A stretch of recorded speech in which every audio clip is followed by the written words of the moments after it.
Hello friends, शांति smart study में आपका स्वागत है। दोस्तों, आज के लेक्चर में हम लोग पढ़ने वाले हैं महाद्वीपीय विस्थापन सिद्धांत के बारे में। चलिए शुरू करते हैं। जैसा कि आप सभी को पता है कि जो पृथ्वी पर दो भाग बहुत ही महत्वपूर्ण हैं, एक तो महासागर और एक है महाद्वीप। तो कौन कौन सा है? पहला कौन सा है? महासागर, और दूसरा है महाद्वीप।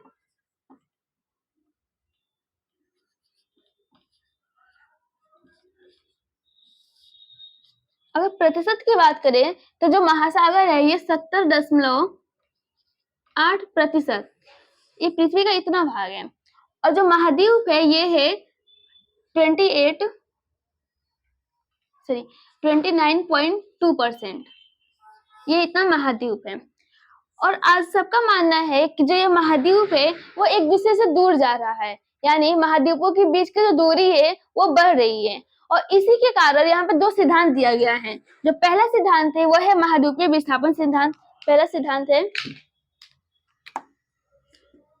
महाद्वीपीय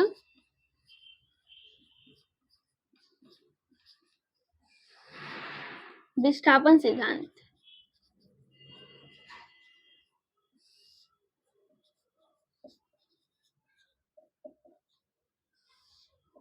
इसको इंग्लिश में बोलते हैं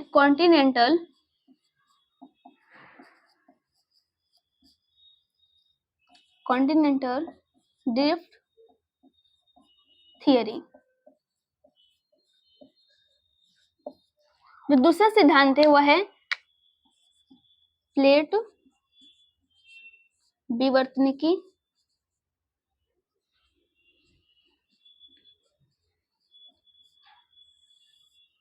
सिद्धांत। इसको इंग्लिश में बोलते हैं प्लेट टेक्टोनिक थियरी। दोस्तों, जो आज का लेक्चर है, आज के लेक्चर में हम महाद्वीपीय विस्थापन सिद्धांत के बारे में बात करेंगे, लेकिन जो नेक्स्ट लेक्चर आएगा वो आएगा प्लेट विवर्तनिकी सिद्धांत यानी प्लेट टेक्टोनिक सिद्धांत के बारे में। चलिए शुरू करते हैं दोस्तों महाद्वीपीय विस्थापन सिद्धांत के बारे में।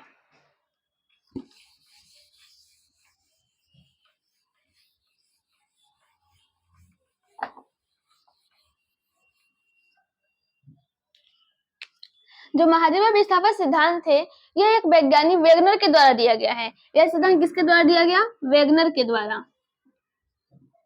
कब दिया गया? ये दिया गया 1912 ईस्वी में। इस ईस्वी में 1912 में वेगनर ने अपना एक सिद्धांत प्रस्तुत किया, महाद्वीपीय विस्थापन सिद्धांत। जो वेगनर थे ये जर्मन के वैज्ञानिक थे। वेगनर कहाँ के वैज्ञानिक थे? जर्मन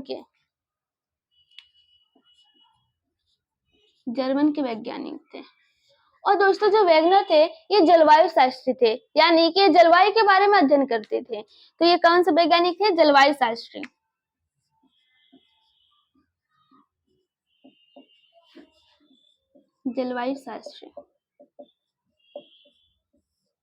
अब आपके मन में एक क्वेश्चन आया होगा कि जो इन्होंने सिद्धांत दिया महाद्वीपीय विस्थापन सिद्धांत, यह सिद्धांत भूगर्भ विज्ञान से संबंधित है।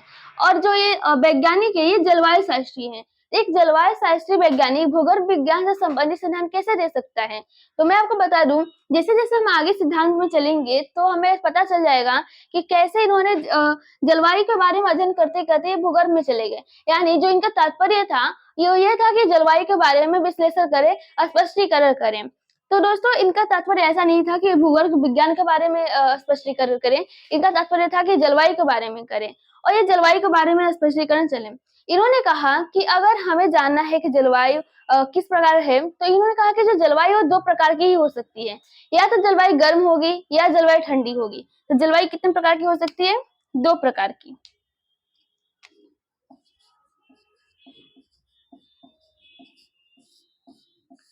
एक तो जलवायु गर्म हो सकती है या तो जलवायु ठंडी हो सकती है। इन्होंने एक कॉन्सेप्ट दिया। इन्होंने कहा कि जहां पर भी ग्लेशियर की उपस्थिति होगी वहां का जलवायु ठंडा होगा, और जहां पे कोयला की उपस्थिति होगी वहां का जलवायु गर्म होगा। तो ठंडा कहाँ का होगा जलवायु? जहां पे ग्लेशियर मौजूद होगा। और गर्म कहाँ का होगा? जहां पे कोयला मौजूद होगा। लेकिन जो इनका कॉन्सेप्ट था ये गलत साबित हुआ। इन्होंने खुद ही इसे गलत कर दिया। जब ये रूस को लिए, एग्जाम्पल के तौर पर रूस को लिए, तो रूस का जो दो शहर है, दो क्षेत्र है, एक है साइबेरिया, एक है कुजनेट्स। जो दोनों जो एरिया है वहां पर अलग अलग प्रकार की जलवायु पाई जाती है। तो इन्होंने सोचा कि एक ही देश में दो प्रकार की जलवायु कैसे पाई जा सकती है, यानी कि एक जगह ठंडा है, एक जगह गर्म है। उसके बाद जब इन्होंने भारत का भी एग्जाम्पल लिया, तो जो भारत में सियाचिन ग्लेशियर है, यहाँ की जलवायु ठंडी थी, और जो नीचे की ओर है छत्तीसगढ़ और उड़ीसा और झारखंड का जो एरिया था, यहाँ पर जो जलवायु पाई जाती थी, वहां का जलवायु गर्म था, यानी यहाँ कोयला की उपस्थिति थी। अब ये कंफ्यूज हो गए। इन्होंने सोचा कि अब एक ही जगह पर एक ही देश में दो प्रकार की जलवायु कैसे हो सकती है, इसलिए इन्होंने जो ये कॉन्सेप्ट था इनका गलत हो गया। तो दोस्तों अभी हम लोग उसको लिख लेते हैं। इन्होंने कौन कौन एरिया का एग्जाम्पल लिया? इन्होंने रूस का एक एरिया लिया, रूस का जो एक एरिया लिया वो था साइबेरिया,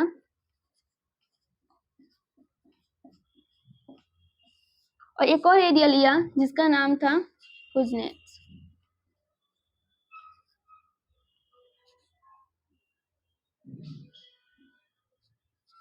कुजनेट्स। अब जो साइबेरिया है, यहाँ पर ग्लेशियर मौजूद था। यहाँ पर क्या मौजूद था? ग्लेशियर।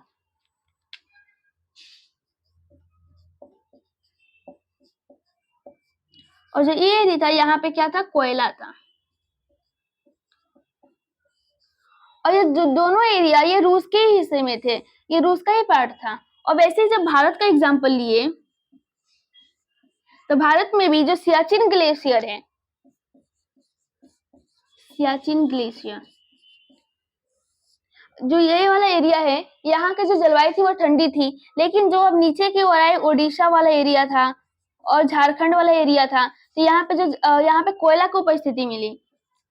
झारखंड, यहाँ पे कोयला मिला, जिसके वजह से यहाँ का जलवायु क्या था? गर्म था।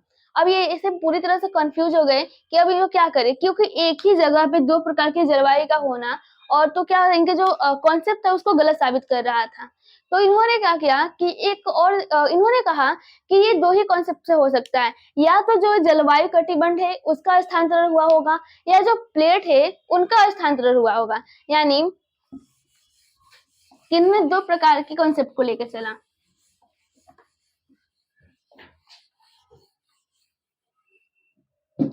पहला इन्होंने कॉन्सेप्ट लिया कि जलवायु कटिबंधों का स्थानांतरण हुआ होगा।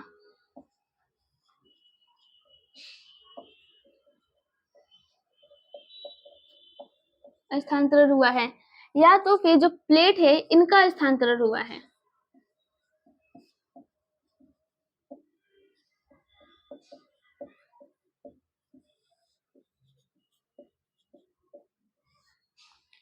इन दोनों में से किसी एक का हुआ होगा। तो जो जलवायु कटिबंध का स्थानांतरण ये पॉसिबल नहीं था, ये संभव नहीं था। तो इन्होंने पहले को बोला कि ऐसा नहीं है, इस पे मैं लेके नहीं चलूंगा। ये जो सेकंड कॉन्सेप्ट है इसको इस पे लेके चले। इन्होंने कहा कि जो प्लेट है इसका ही स्थानांतरण हुआ है, यानी कि ये प्लेट एक जगह से दूसरी जगह पे गई और जिसके वजह से इसका स्थानांतरण हुआ है। इन्होंने एक और एग्जाम्पल लिया था। इन्होंने लिया था, जैसे मान लीजिए हमारे अर्थ है, यहाँ पे सपोज हमारी पृथ्वी है, ये पृथ्वी है, और यहाँ पे सन है, सूर्य है। ये क्या है? सन है, ये है अर्थ। अब जो सूर्य का प्रकाश है वो इक्वेटर पर लगातार पड़ता है, जिसके वजह से इक्वेटर पे यहाँ पे तो ठंडा होने का कोई सवाल ही नहीं होता कि यहाँ पे की जो जलवायु होगी वो ठंडी होगी। और जो ये ध्रुव है, ये उत्तरी ध्रुव है, और ये कौन सा ध्रुव है? दक्षिणी ध्रुव है। आपको पता होगा कि उत्तरी ध्रुव और दक्षिण ध्रुव पर 6 महीने का रात और 6 महीने का दिन होता है। वो इसलिए होता है क्योंकि जो सूर्य का प्रकाश है वो इसे तिरछा पड़ता है, यानी कि जो झुका हुआ, पृथ्वी अपने अक्ष पर 30 डिग्री झुकी हुई है। मैं ये पिछले लेक्चर में पढ़ा चुकी हूँ। तो दोस्तों जो ये क्या है, यहाँ पे क्या होता है कि यहाँ पे हिमानीकरण होता है, यानी कि यहाँ पे हिमानीकरण का विशेषता पाया जाता है। किसकी विशेषता? हिमानीकरण। यानी ये क्या होती है? हिम की यानी बर्फ की मोटी मोटी एक चादर जैसा होता है, परत जैसा होता है, उसी को बोलते हैं हिमानीकरण। तो उत्तरी ध्रुव और दक्षिण ध्रुव पर क्या पाया जाता है? हिमानीकरण की विशेषता पाया जाता है। और दोस्तों ये इसलिए पाया जाता है क्योंकि यहाँ पे जो सूर्य का प्रकाश है वो लगातार नहीं जाता। लेकिन जब उन्होंने देखा, वैज्ञानिक ने देखा कि जो इक्वेटर है यहाँ पर भी हिमानीकरण का साक्ष्य मिला है। उन्होंने कुछ एरिया देखा, जैसे कि देखा पहला था एरिया भारत, प्रायद्वीपीय भारत, प्रायद्वीपीय भारत को लिया। उसके बाद से एक एरिया आता है दक्षिण अफ्रीका, एक और एरिया है ब्राजील। यहाँ पर भी इनको हिमानीकरण के स्रोत मिले, यहाँ पे साक्ष्य मिले। अब ये इन्होंने सोचा कि ये इस एरिया पे तो सूर्य का प्रकाश लगातार आ रहा है, क्योंकि इक्वेटर है, इक्वेटर पे तो सूर्य का प्रकाश लगातार आ रहा है, तो इसके वजह से यहाँ पे हिमानीकरण का साक्ष्य मिल ही नहीं सकता। तो ये तो हुआ होगा कि जो यहाँ पे जो प्लेट है वो प्लेट कहीं ना कहीं या तो उत्तरी ध्रुव से आई होगी या ये दक्षिण ध्रुव से उठ के गई होगी, तभी यहाँ पे दो प्रकार की जलवायु का मिल रहा है। तो इसलिए दो कॉन्सेप्ट्स को लिया, इसके वजह से कंफ्यूज हो गए थे और इन्होंने कहा कि ये इसका वजह दो ही हो सकता है, या तो जलवायु कटिबंधों का स्थानांतरण हुआ है या तो प्लेट का स्थानांतरण हुआ है। तो एक पहले को तो इन्होंने साबित किया कि कोई संभव नहीं था, जो दूसरा था प्लेटों का स्थानांतरण हुआ है, इस बेस पर ये अपने थियरी को यहाँ पे देते हैं। अब प्लेट क्या होती है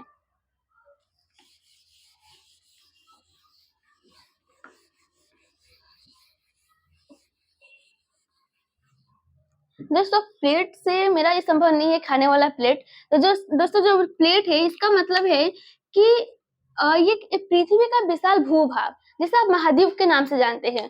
महाद्वीप को क्या कहते होता है, वहां पे जनसंख्या रहती है, बहुत सारी जनसंख्या वहां पे रहती है, तो वही जो है महाद्वीप, इसको ही प्लेट के नाम से भी जानते हैं। प्लेट को क्या बोलते हैं, महाद्वीप बोलते हैं, महाद्वीप बोलते हैं। इसको इंग्लिश में कॉन्टिनेंट बोलते हैं।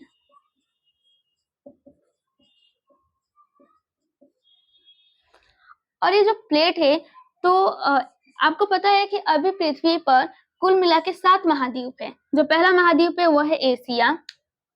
कौन सा महाद्वीप है, एशिया है।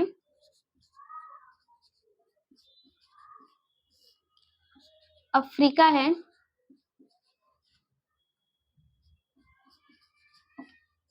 अफ्रीका है। और कौन सा है, एक और है यहाँ पे उत्तरी अमेरिका, उत्तरी अमेरिका। एक और महाद्वीप आता है, वो महाद्वीप आता है दक्षिणी अमेरिका।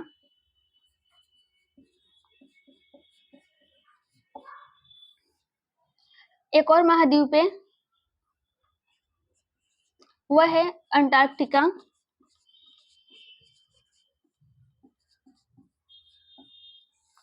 फिर एक और महाद्वीप आता है जिसका नाम है यूरोप। और जो लास्ट वाला है 7वां, वह है ऑस्ट्रेलिया।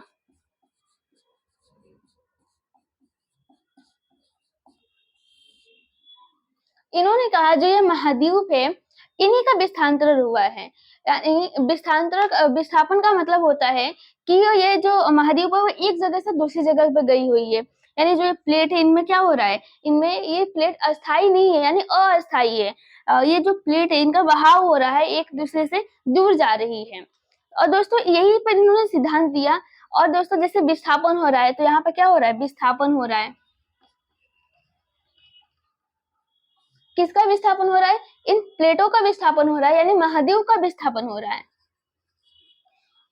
किसका विस्थापन हो रहा है, महाद्वीप का। अब इसी को इन्होंने बोल दिया सिद्धांत, तो आ गया महाद्वीपीय विस्थापन सिद्धांत। तो यहाँ से निकल गया महाद्वीपीय विस्थापन सिद्धांत। अब सभी वैज्ञानिकों ने कहा कि हमें ये समझाइए कि क्या आप क्या बोल रहे हैं ऐसा। तो इन्होंने कहा कि चलिए मैं इसको स्पष्ट करता हूँ। अब इन्होंने इस सिद्धांत को स्पष्ट किया। इन्होंने कहा कि जो आप प्रेजेंट टाइम में जो 7 महाद्वीप देखते हैं, एशिया, अफ्रीका, उत्तरी अमेरिका, दक्षिण अमेरिका, ये जो 7 महाद्वीप देखते हैं, ऐसा पहले नहीं था। सबने कहा आप क्या बोल रहे हो, ऐसा पहले नहीं था। तो इन्होंने कहा कि जो इसके पहले यानी कार्बोनिफेरस काल के पहले ये जो महाद्वीप है वो सिर्फ एक ही महाद्वीप था और एक ही महासागर था।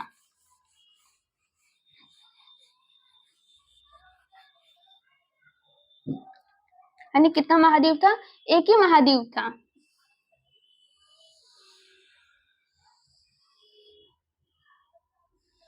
एक महाद्वीप था और एक महासागर था।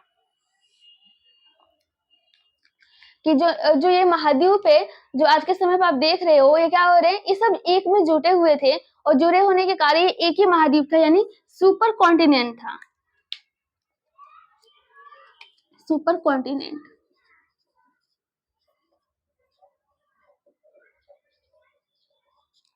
और यहाँ पे क्या था, सुपर ओशियन।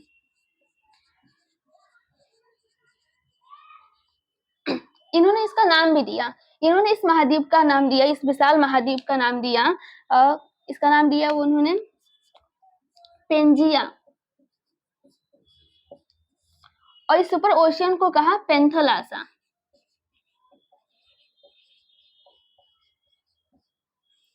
पेंथोलासा ऐसे कहा था, यहाँ पे पानी भरे हुए थे, यानी एक महासागर था, एक विशाल महासागर था। और ये कौन से काल में हुआ था ऐसा, कार्बोनीफेरस काल में।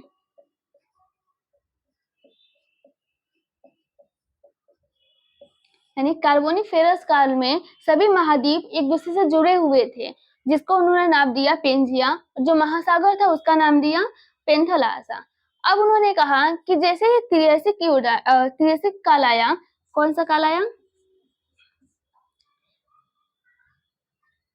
ट्राइएसिक,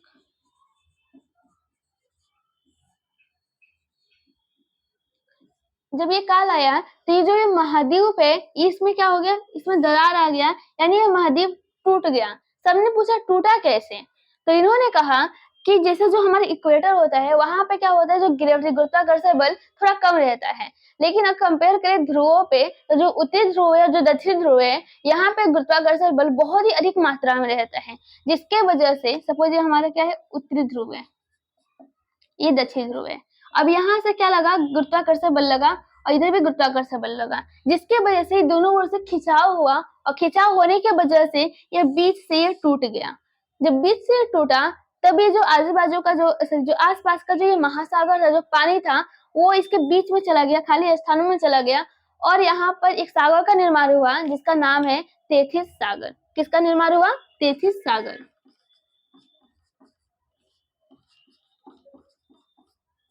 आपने सुना होगा तेथिस सागर के मलबे से ही हिमालय का निर्माण हुआ है। अब हिमालय का निर्माण कैसे हुआ है, अगर मैं इसके लिए एक अलग वीडियो बनाऊंगी तब मैं उसमें बताऊंगी, लेकिन आज के वीडियो में हम लोग हिमालय के बारे में डिस्कशन नहीं करेंगे। आप इतना जानते हैं कि तेथिस सागर की वजह से ही हिमालय का निर्माण हुआ है। अभी क्या हुआ, ये दोनों अलग अलग पार्ट में टूट गए। अब जो ये उत्तरी पार्ट था, जो उत्तर का ऊपर का हिस्सा था, इसको अंगारा लैंड के नाम से जाना गया, और जो नीचे का हिस्सा था, इसको गोंडवाना लैंड के नाम से जाना गया।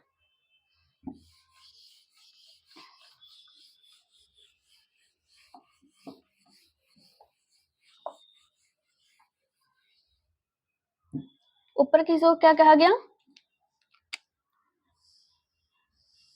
ये है अंगारा लैंड,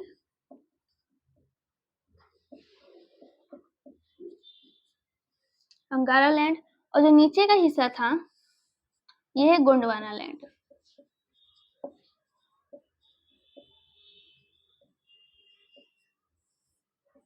अंगारा लैंड को यहाँ पे लारेशिया के नाम से भी जाना जाता है। कौन से नाम से जाना जाता है, लारेशिया।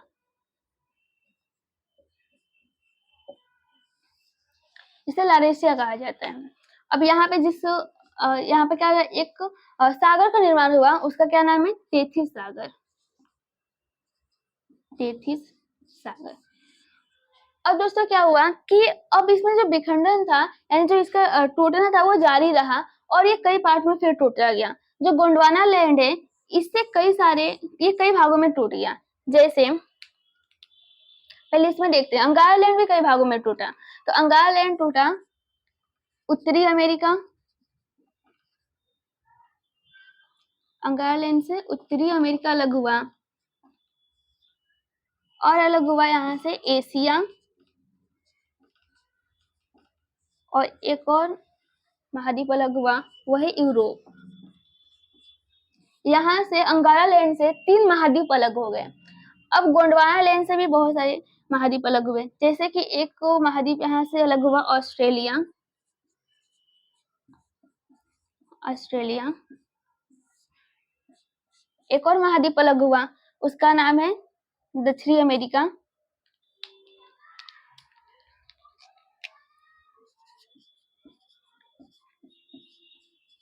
दक्षिणी अमेरिका, यहाँ से प्रायद्वीपीय भारत भी अलग हुआ,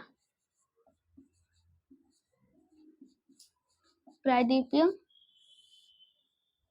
भारत ये भी अलग हो गया।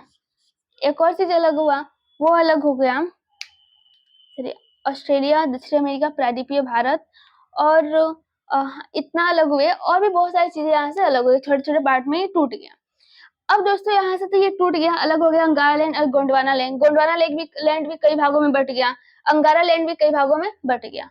लेकिन सभी वैज्ञानिकों ने कहा कि हम ये कैसे मान लें कि ये जो सारे महाद्वीप पे वो कभी यानी कार्बोनिफेरस काल में जुड़े हुए थे। तो हमें प्रूफ चाहिए, एक सबूत दीजिए कि जिसके हम थ्रू माने कि ये सारे महाद्वीप जुड़े हुए थे। वेगनर ने इसे भी प्रूफ किया। वेगनर ने कहा कि आप जो अमेरिका का जो पूर्वी हिस्सा है, इन्होंने प्रूफ का किया, इन्होंने प्रूफ में दिया, सबूत दिए इन्होंने कहा कि जो अमेरिका का यानी दक्षिणी अमेरिका का दक्षिण अमेरिका का जो पूर्वी हिस्सा है, जो पूर्वी तट है, उसको आप अफ्रीका से मिला के देखो, वो दोनों एक दूसरे से जुड़ जाएंगे। तो इसको मिलाने को बोला, दक्षिण अमेरिका को क्या पूर्वी तट पश्चिमी अफ्रीका से मिलाया गया। उसके बाद से एक और चीज कहा, इन्होंने कहा कि अब उत्तरी अमेरिका का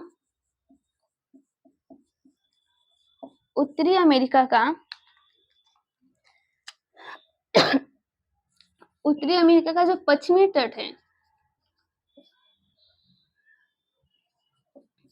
पश्चिमी तट आप यूरोप से मिला के देखो, ये दोनों आपस में जुड़ जाएंगे। और इन्होंने एक और चीज कहा कि जो दक्षिण अमेरिका का जो पूर्वी तट है, यहाँ पे जिस प्रकार की वनस्पति पाई जाती है, जिस प्रकार के यहाँ पे पेड़ पौधे पाए जाते हैं, ठीक वैसे ही यहाँ पे जो पश्चिमी अमेरिका है वहां पे भी वैसे ही पाया जाता है। वैसे ही जो उत्तरी अमेरिका का जो पश्चिमी तट है, जो यहाँ पे जिस प्रकार की वनस्पतियां देखने को मिलती है, ठीक वैसे ही यूरोप में भी उस प्रकार की वनस्पतियां देखने को मिलती है। तो इन्होंने इससे प्रूफ किया कि आप ऐसे मिला के देखो, जोड़ के देखो, आपको पता चलेगा कि ये कभी ना कभी एक दूसरे से पहले मिले हुए थे, अभी भले अलग हुए हैं। जैसे एक एग्जाम्पल में दूं तो ये जो मार्कर है, अगर मैं इसका कैप निकाल दूं, अगर मैं इसका कैप निकाल दी और फिर मैं इसको ज्वाइंट की, तो इसे प्रूफ होता है कि कभी ना कभी जो ये कैप है ये मार्कर से जुड़ा हुआ था। भले आज अभी अलग है, लेकिन कभी ना कभी क्या था, जुड़ा हुआ था। तो इन्होंने प्रूफ के तौर पे ऐसा इन्होंने इसको जोड़ने को कहा, और इसी को बोलते हैं जिग्सा फिट। इसी को क्या कहा जाता है, जिग्सा फिट। जिग्सा फिट इन्होंने प्रमाण दिया, जिग्सा फिट, और उसके बाद से जिससे ये प्रूफ हुआ कि ये सारे चीजें जो सारे महाद्वीप है वो एक दूसरे में से जुड़े हुए थे। लेकिन इतना देने के बाद से भी सभी जो वैज्ञानिक थे, जो उन्होंने इसकी आलोचना भी कर दी कि जो आप बता रहे हैं ये गलत है। और फिर पहली बात तो एक चीज और, इन्होंने एक और क्वेश्चन किया यहाँ पे, क्वेश्चन ये किया कि अब मुझे ये बताइए कि भले ये लोग अलग हो गए, जितने महाद्वीप थे वो क्या हो गए, टूट गए, अलग हो गए, लेकिन इनका विस्थापन कैसे हुआ, यानी कि वो एक जगह से दूसरी जगह पर गए कैसे। तो इन्होंने ये भी प्रूफ किया।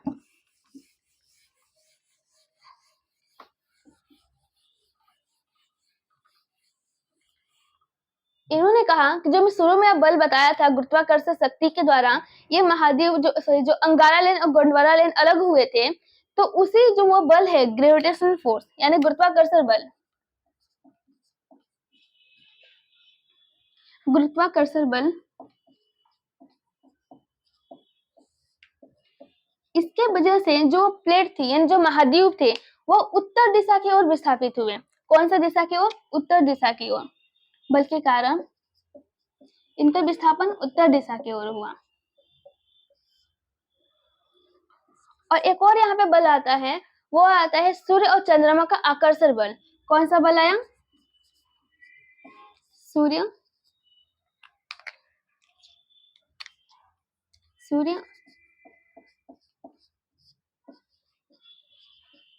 चंद्रमा का आकर्षण बल। इसके द्वारा जो सभी प्लेट थी यानी सभी महाद्वीप थे वो पश्चिम दिशा की ओर विस्थापित हुए।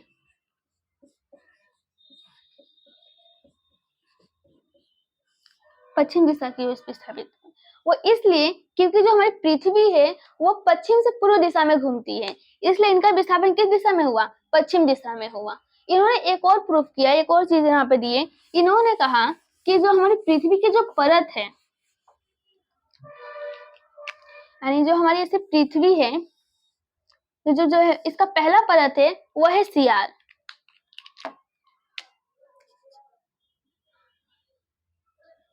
ये कौन सा है? सियार। जो नीचे है ये जो सेकंड परत है इसका नाम है सीमा। इन्होंने कहा कि जो सियाल है ये सिलिका और एल्युमिनियम से बना हुआ है, जिसके वजह से इसका घनत्व कम है। इसका घनत्व क्या है? कम है। और जो ये सीमा है ये किससे बना हुआ है? सिलिका और मैग्नीशियम से बना हुआ है, जिसके वजह से इसका घनत्व क्या है? अधिक है। इसका घनत्व अधिक है, जिसके वजह से क्या हुआ कि जो सियाल है वो सीमा के ऊपर तैर रहा था, बिना किसी रुकावट के तैर रहा था। मतलब जो प्लेट थी वो सब इस वजह से तैर रही थी और तैरने की वजह से इनका विस्थापन हुआ है, ये अलग अलग जगह पे गई हुई है। लेकिन इतना इन्होंने प्रूफ किया, शुरू से लेकर लास्ट तक सबको समझा भी दिया, लेकिन जो आलोचना का जो तर्क था वो भी इन्होंने कहा कि जो ये सियाल है वो जो सीमा है, अगर ये तैर कैसे सकता है, यानी कि जो सीमा है इस पर सियाल बिना रुकावट के कैसे तैर सकता है, ये संभव नहीं है। और इस प्रकार से इनकी आलोचना की गई। तो मैं आलोचना के कुछ तर्क लिख लेती हूँ।